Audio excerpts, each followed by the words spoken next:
Bonjour Maël Kalfi. Bonjour. Maël Kalfi, vous êtes le président de la fondation de FAS, ce qui veut dire Fondation Agir contre l'exclusion, Tout à fait. dans les Pyrénées-Orientales. Dans les Pyrénées-Orientales, nous avons un club de FAS, donc FAS Pyrénées-Orientales, qui fait partie de la Fondation d'utilité publique nationale, qui lutte contre tous les types d'exclusion.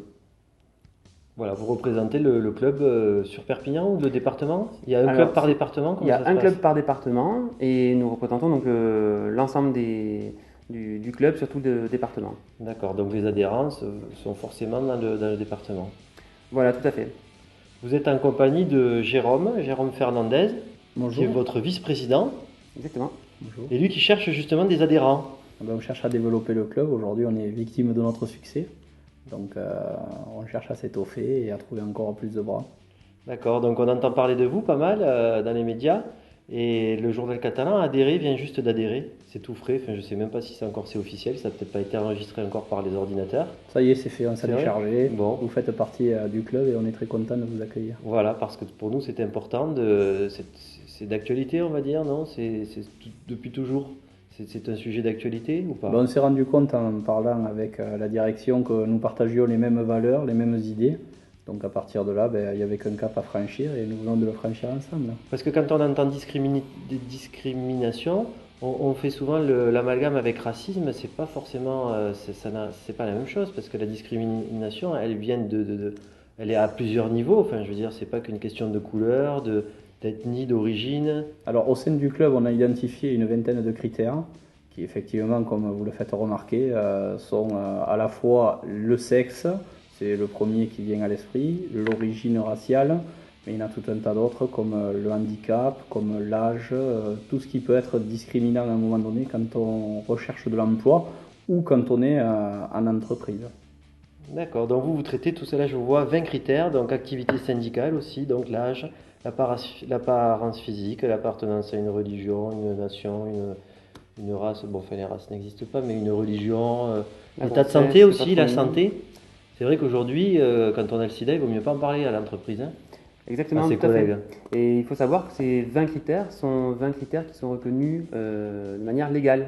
C'est-à-dire que les entreprises, les employeurs qui font preuve de discrimination peuvent être condamnés au titre justement de ces 20 critères qui ne seraient pas respectés. D'accord, donc en fait, votre action, c'est aussi de protéger les entreprises alors finalement. Exactement. On est parti de ce constat qu'aujourd'hui, on peut malheureusement faire de la discrimination au moment d'une embauche ou même dans le fonctionnement de son entreprise sans forcément en être conscient. Et on peut se retrouver devant le banc des accusés juste parce qu'on a plaisanté avec Fait une mauvaise plaisanterie ou tout simplement mal organiser son entretien et de recrutement. Et effectivement, on peut malheureusement discriminer et être du coup reconnu coupable d'une discrimination.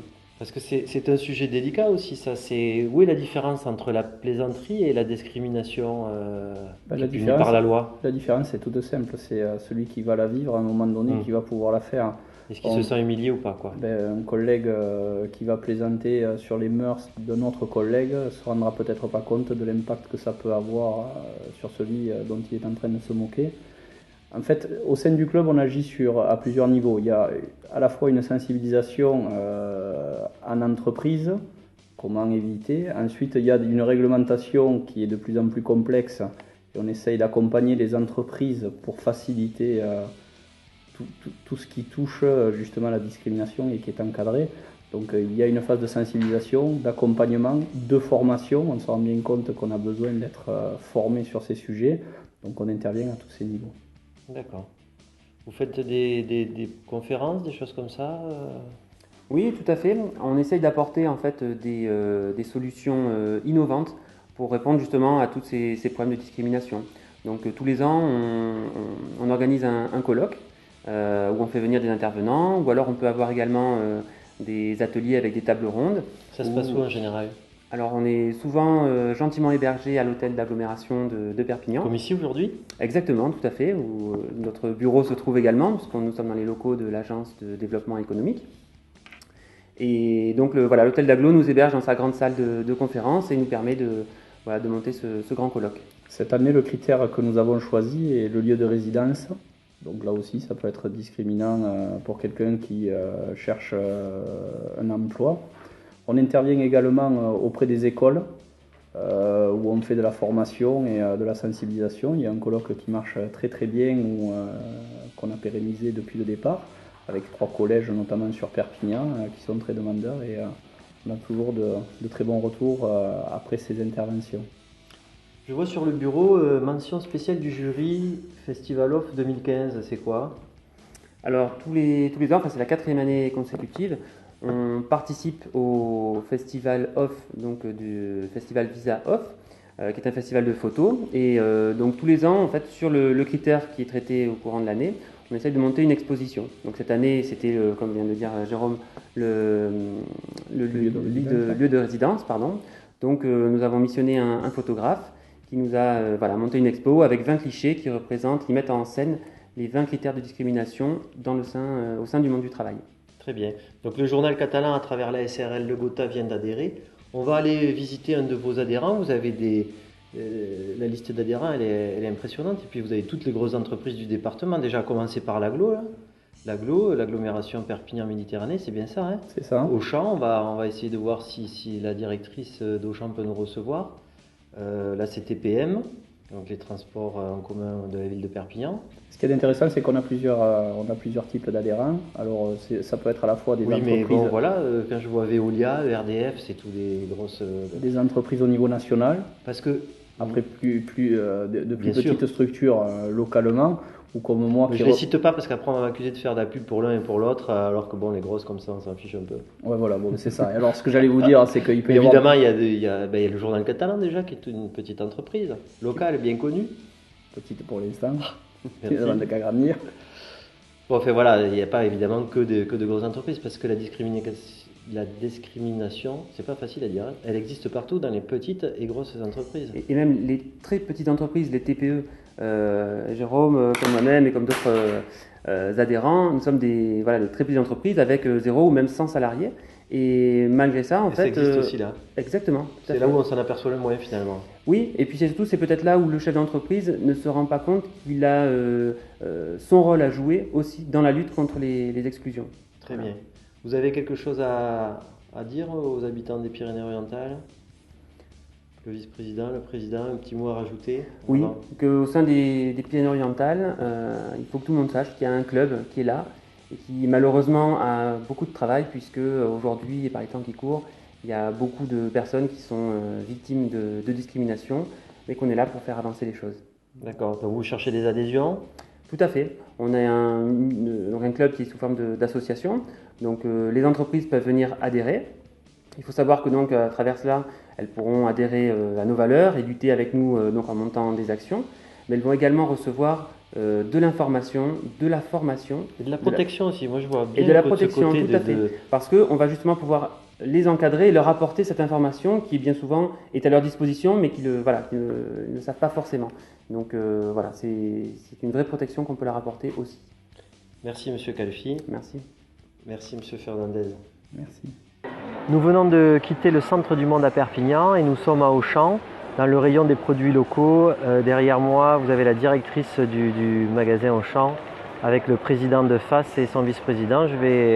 On va aller découvrir donc Paqui, qui est une des premières adhérentes de la fondation. Bonjour Paqui Despax. Bonjour. Donc le journal catalan vient d'adhérer à l'association, à la fondation FAS aujourd'hui. Et vous êtes adhérente depuis bien longtemps, puisque vous avez participé à cette fondation pendant 5 ans très très activement. Ça fait 6 ans que vous êtes adhérente, c'est ça? Oui, ça fait un petit peu plus de 6 ans. Je suis adhérente depuis 2009. J'ai été à la création du club FAS sur Perpignan. Parce que le président et son vice-président ne me disent que du bien de vous. Apparemment, vous leur avez apporté beaucoup. Vous avez été des premières peut-être? Voilà, j'ai été une des premières. Auchan Perpignan, oui, en tant qu'entreprise citoyenne, se devait de participer à cette fondation.